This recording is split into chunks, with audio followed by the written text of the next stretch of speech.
Bonjour, je suis Hakim La'alam et je vous propose ma chronique du jeudi 7 mars 2024. Elle s'intitule Ataf est poli, moi pas. Purée de coups de froid dans la salle. Quelle salle? Mais enfin, celle où se tenait la réunion du Conseil des ministres des Affaires étrangères des pays de l'Organisation de la coopération islamique. Ouf. Session actuelle en terre d'islam, Guellek, l'Arabie saoudite. Et ce coup de froid, on ne le doit pas à la clim poussée à fond, non. Il a été soufflé par notre chef de la diplomatie, Ataf. Tenant des feuillets entre ses doigts tremblants de rage à peine contenus, Ahmed Attaf a eu ces mots.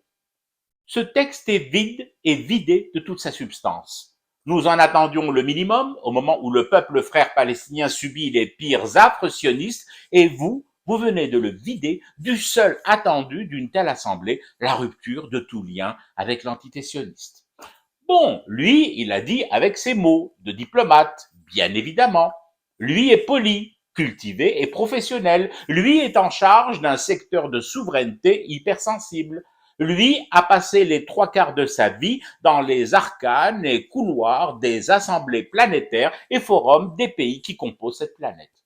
Moi, j'ai mes mots. Moi, je ne suis pas poli. Moi, je ne suis pas culturé et à peine décroté des références Wikipédia. Moi, je suis tout sauf professionnel.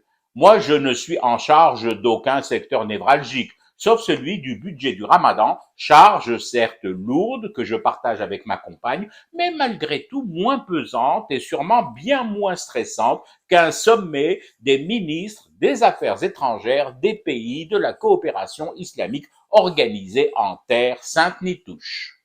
Et puis moi, j'ai passé les 3/4 de ma vie dans un quotidien sans costume, sans protocole et sans pincettes. Le dernier quart, le clan d'Oujdal de Mosquée me l'a fait vivre entre les commissariats, les bureaux miteux de juges d'instruction zélés, des greffiers ronflants d'ennui et des tribunaux téléphonés. Donc, en gros, si Ahmed et moi ne parlons pas le même langage. Heureusement, d'ailleurs, pour la diplomatie des Édiennes.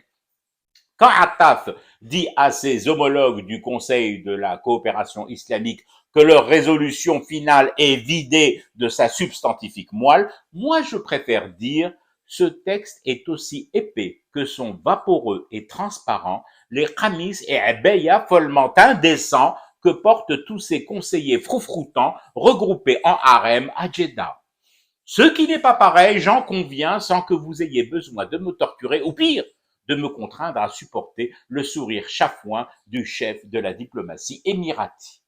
Je traduis encore les propos de Attaf lorsqu'il dit « Ce texte est en deçà, bien en deçà des attentes du peuple frère et martyr palestinien. » Et ça donne à peu près ceci, ma traduction.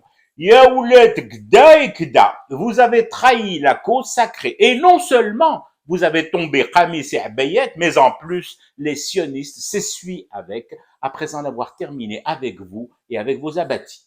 Voilà, voili, voilou. Là aussi, je vous l'accorde, je ne pense pas avoir raté une grande carrière de traducteur officiel, mais peut-être un peu, beaucoup, passionnément, celle de petits traducteurs amateurs de la fureur des Algériennes et des Algériens lorsqu'ils font voler leur carmode, qu'ils soient hauts dignitaires comme Attaf ou indignés, invétérés et assumés comme moi.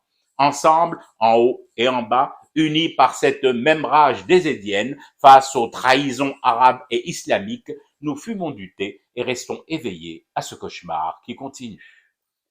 C'était Hakim La'alam, je vous retrouve samedi pour une autre chronique et une autre façon de dire son amour à l'Algérie.